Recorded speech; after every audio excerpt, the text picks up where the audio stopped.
Wallace J. Nichols of the Ocean Conservancy, next on Enviro Close-Up.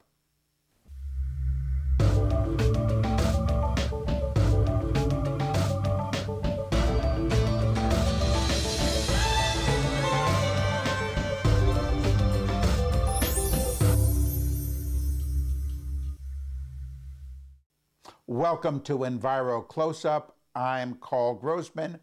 With us is Wallace J. Nichols. He's out at the Bioneers Conference in San Rafael, California. I'm here in New York. Jay, they call him Jay, is a scientist. He's an ocean activist. He's an educator. He's an author. His writing and his speaking is absolutely amazing. It's a pleasure to be with you, sort of, Jay. Hey, how you doing, Carl? It's a pleasure to be with you, too. But one of the remarkable things that you've said is, as goes the oceans, so goes life on planet Earth. Like, what do you mean by that? Well, I think it's absolutely the case that we live on an ocean planet. You know, we tend to focus our thoughts and our energies around the 1/3 of the planet that's Earth, but 2/3 of the planet, even 71% of our planet is covered by ocean.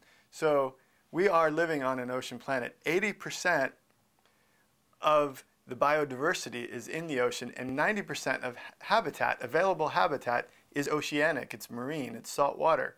So we are an ocean planet, even though we tend to be dry land biased. We can't get around it. Whether we're talking about global warming, which is really at its core an ocean warming issue, or we're talking about our atmosphere, or if we're talking about weather, if we're talking about food, natural resources, we have to talk about the ocean. This is an ocean planet. And it's amazing how few people actually realize that. And of course, we're biased as human beings. We're not sea turtles. We're dry land human beings. So you know, we have this bias towards what's going on the land, on the soil. But we are on an ocean planet. Let me quote from, but this is a piece that you wrote in the Santa Cruz Sentinel. It's pretty long, but it's frankly brilliant. Our lives are a gift from the ocean. The air in our lungs, the water we drink, our climate and our food supply are all signature gifts of a blue planet. The ocean is what makes this world a shelter for us. We owe much less to the scattering of dry land we tend to think of as the earth. Our base survival and our greatest dreams all thrive on the generous brew of salt water. Considering that, how do you see the future? Well, we've got an ocean crisis on our hands, and I don't use the word crisis lightly. Things in our ocean are changing. It's warming. Our weather is changing. The storminess of the ocean is changing.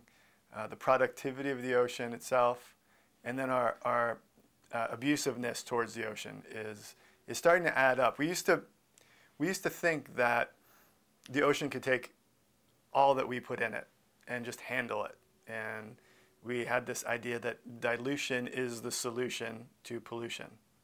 And it was, in fact. And we thought that the ocean could give us limitlessly, bountifully, everything we could ever want to take from it. And it could. And then at some point we grew in numbers. We've got the internal combustion engine.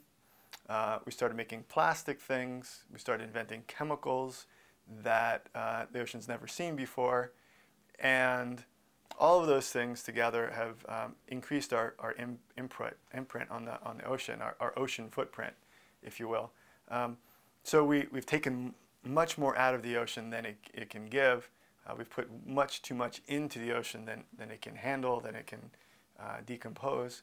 We've put things into the ocean that just don't go away. They persist in the environment, and they come back to us through the food chain, through the things that we eat. So we've just abused the ocean for far too long. And part of the reason is that we just didn't understand how much we depend on the ocean. So that, it's just stating that and getting the word out there about this situation, I think, is a first step. Once people understand how much we are interconnected with the ocean, even if you're sitting in Indiana listening to this, you're still dependent on the ocean, whether you can see the ocean or feel it. It's still an ocean planet, and you are on this planet. How close are we to the point of no return? I mean, you're featured in Leonardo DiCaprio's The 11th Hour.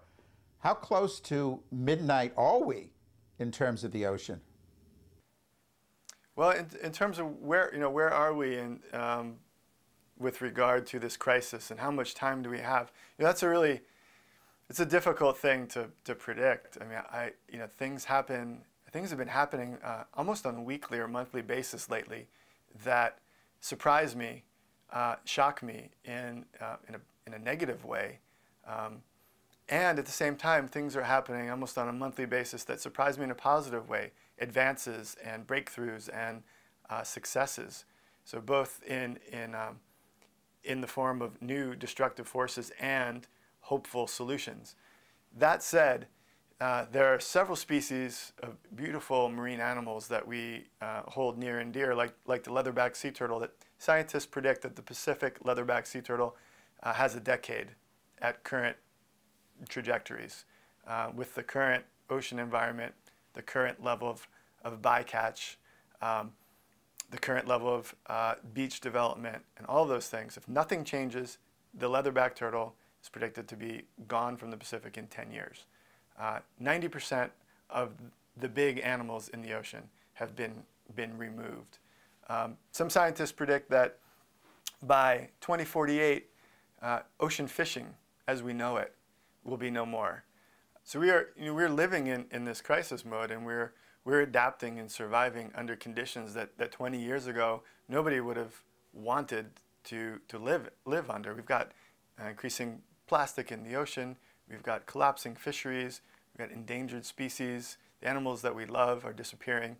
So we're adapting to these changes, and we will continue to adapt. And it won't be fun, and it won't be the planet that we would choose to live on unless we're able to turn things around. We've been talking to Wallace J. Nichols, known as Jay, an ocean scientist and ocean activist. Now, Jay, you were speaking a couple of minutes ago about some good things, some good news. Tell us the good news.